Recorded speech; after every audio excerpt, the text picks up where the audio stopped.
A very good morning to everyone. I am Anush Tomar and I welcome you on this online platform.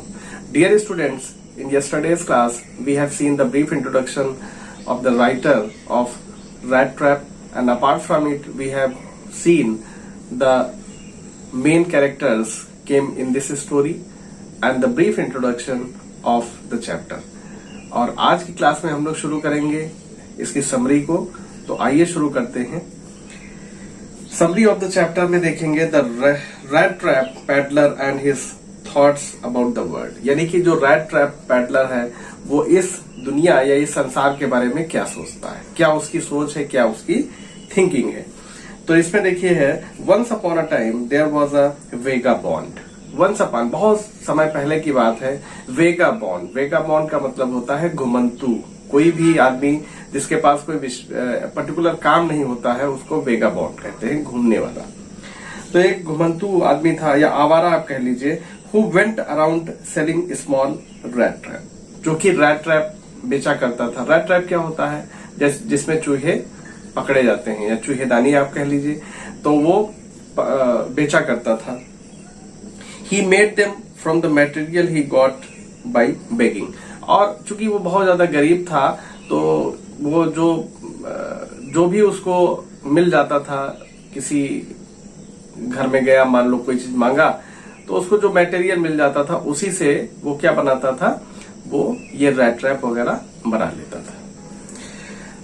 The business was not profitable so he had to beg and even steal to survive. और business जो था वो profitable बिल्कुल भी नहीं था, तो इसीलिए कभी कभी उसको क्या करना पड़ता था कि भाई एक तो बेचने का काम रैट ट्रैप करता था लेकिन उससे कोई बहुत ज्यादा प्रॉफिट नहीं था, तो उसको भीख भी मांगनी पड़ती थी। और तीसरे नंबर पे कभी कभी क्या उसको चोरी भी करनी पड़ती थी, यानी कि to survive he had to steal. तो अब ये हो गया। His clothes were in rags, his cheeks were sunken and hunger gleamed in his eyes। और जो कपड़े थे उनकी हालत बहुत खराब थी। चीक्स जो थे वो बिल्कुल क्या थे, बिल्कुल लग रहा जैसे छुहारे जैसे हो गए हो। मतलब जब आदमी को खाना पानी ढंग से नहीं मिलेगा तो क्या होगा। तीसरे नंबर पे देखिए hunger gleamed in his eyes, और आंखों से ही लगता था कि बेचारा ये भूखा है। मतलब इतनी उसकी जो दयनीय कंडीशन थी ये हो गई।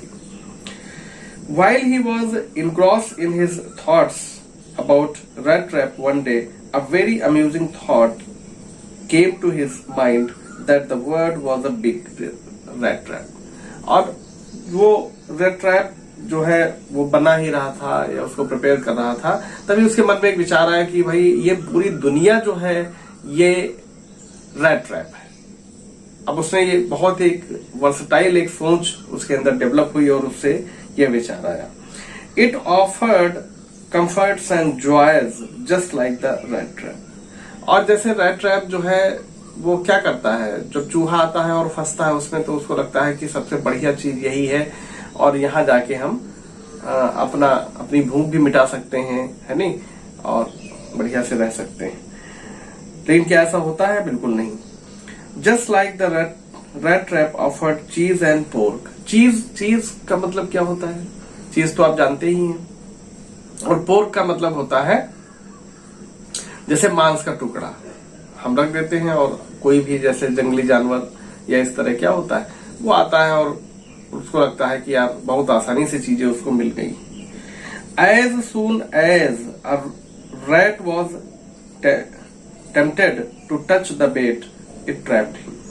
और जैसे ही एक चूहा जो है वो टेम्प्टेड का मतलब आकर्षित होता है, और बैट का मतलब होता है चारे की तरफ जो भी रेड ट्रैप पे रखा हुआ है, और वो फंस जाता है। ठीक है, तो इस तरह से ये आपका इसका सेकंड पार्ट अब देखते हैं। ये तो मतलब एक पैराग्राफ हो गया। सेकंड पैराग्राफ देखते हैं। The crofter treats the peddler nicely but the peddler cheats him. अब एक दूसरा कैरेक्टर है क्रॉफ्टर। तो क्रॉफ्टर जो है वो बहुत अच्छे से जो ये पैडलर है उसको अच्छे से ट्रीट करता है, लेकिन वो जो पैडलर है वो चीटिंग करता है उससे और उसके यहाँ चोरी कर लेता है। तो आइए शुरू करते हैं। One dark evening, as the peddler was struggling along the road. अब एक शाम की बात है, डार्क इवनिंग है और पैडलर जो है अपना वही काम वाम निपटा के रास्ते पे चल रहा है। He went to a small grey cottage, और फिर वो एक स्मॉल ग्रे कॉटेज के पास पहुंचता है जहां पे ये क्रॉफ्टर रह रहा है। Seeking shelter from the night, अब वो उसको लगता है कि कहीं रुकने को मिल जाए, रात ठहरने को मिल जाए।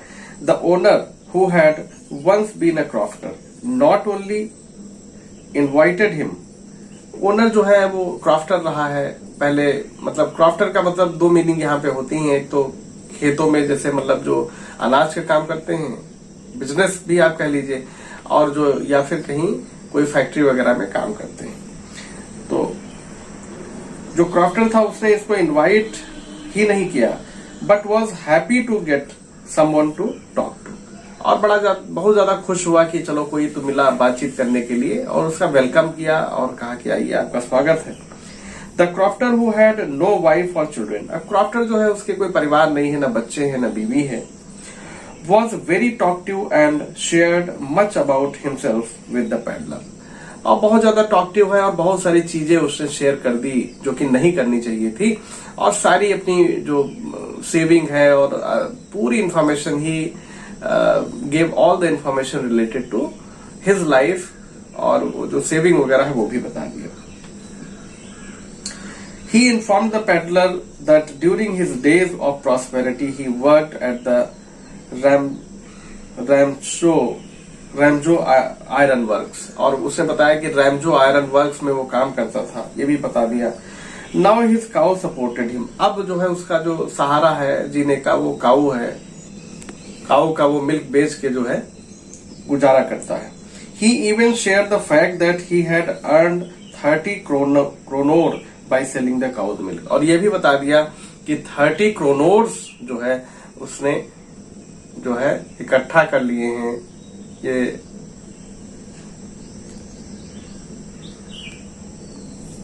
उससे ये भी बता दिया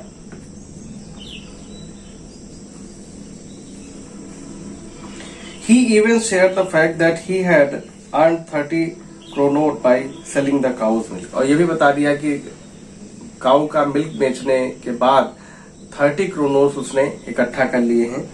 the guest seemed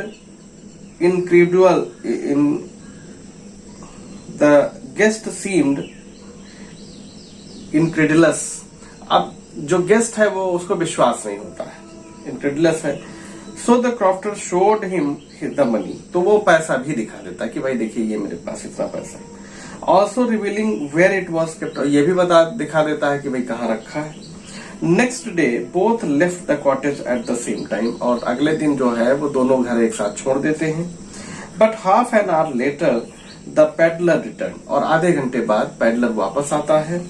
he went up to the window smash a pane, और वो विंडो के पास जाता है और एक शीशा विंडोज का तोड़ देता है। And took out the 30 kronor from the pouch in which they were kept, और 30 क्रोनोर वहीं से ले लेता है जिस पाउच में वो रखे होते हैं।